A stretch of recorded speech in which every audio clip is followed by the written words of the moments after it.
This is Willie. He is an umbrella cockatoo. They are big white parrots and they have yellow feathers underneath their wings. You can see it on his tail there. They're known for their big crest, which he just put up a little bit ago. And we've had him for a year now.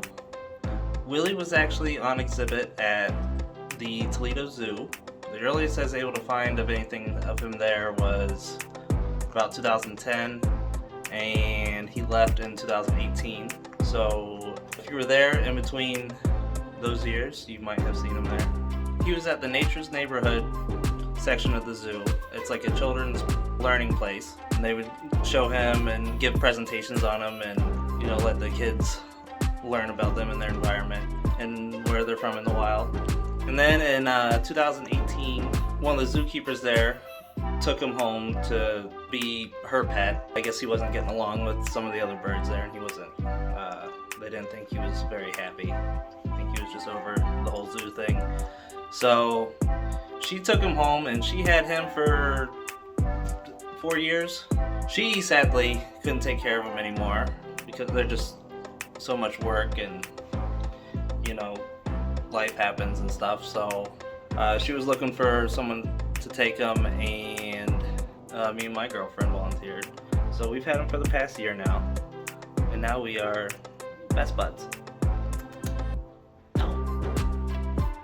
Willie is 16 years old, and in captivity their life expectancy is 40 to 60 years old. So hopefully we will have him for a very long time. There's also been cases of cockatoos living into their 80s.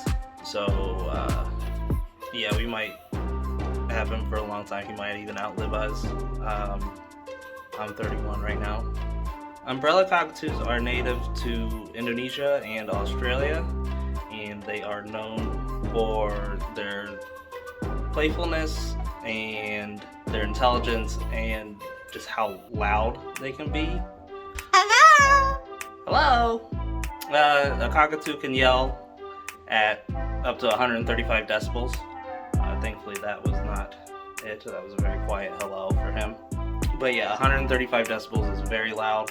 It's to the point where, like, if you're close enough to it, it physically hurts your eardrums. And he's done that a couple times, especially after we first got him. He was scared of being in a new place and new people. He yelled a lot more.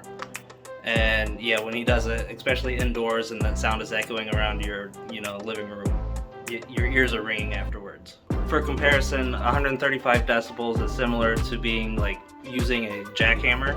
Also, being on deck of an aircraft carrier while the jets are taking off is around that same decibel level. But in the wild, they use that loud voice to call out to the rest of their flock throughout the jungle. All the other animals and birds make a lot of noise. They use their voice to pierce through all of that and to find each other. Up to 5 miles away, they can hear another cockatoo's scream. They have a very specific sleep schedule because where they're from in the wild is right near the equator. It's basically 12 hours of daylight and 12 hours of, you know, nighttime all year long. So in order for them to stay happy and healthy, they have to sleep 12 hours a night. So Willie wakes up at 8 a.m. and goes to bed at 8 p.m. Their beaks are very strong. Close up of his beak right there. They have the bite force of 350 psi. The average medium-sized dog has a bite force of only 230, which is still a lot. The average human is about 140. So at 350, these guys can pack quite a bite with their beak. It's so strong because in the wild they use their beak to crack open nuts. Willie loves nuts. His favorite is probably the walnut, but he regularly gets walnuts, hazelnuts. What else do you get? Almonds, Brazil nuts, and pecans. And he loves them all. In addition to the nuts, he also has, specialized parrot food that has all the nutrients he needs in it. And we also give him fruits. His favorite fruit to eat is apple. He loves his apples.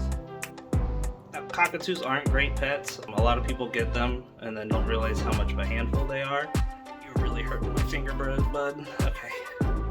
And sadly, a lot of them end up getting taken to shelters or just not taken care of. They are incredibly social animals.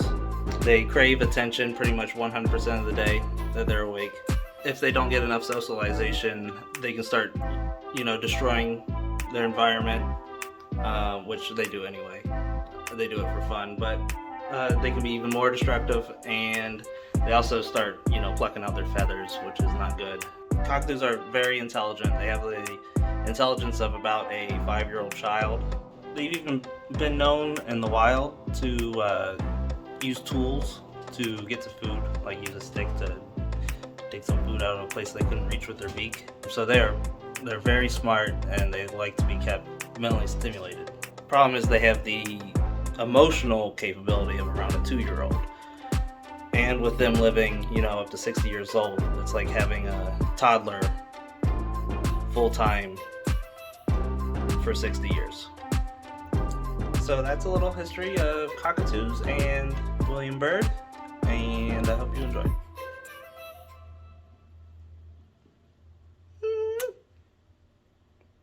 You look like you're gonna bite me if I give you a real kiss. You're being ornery. Yeah.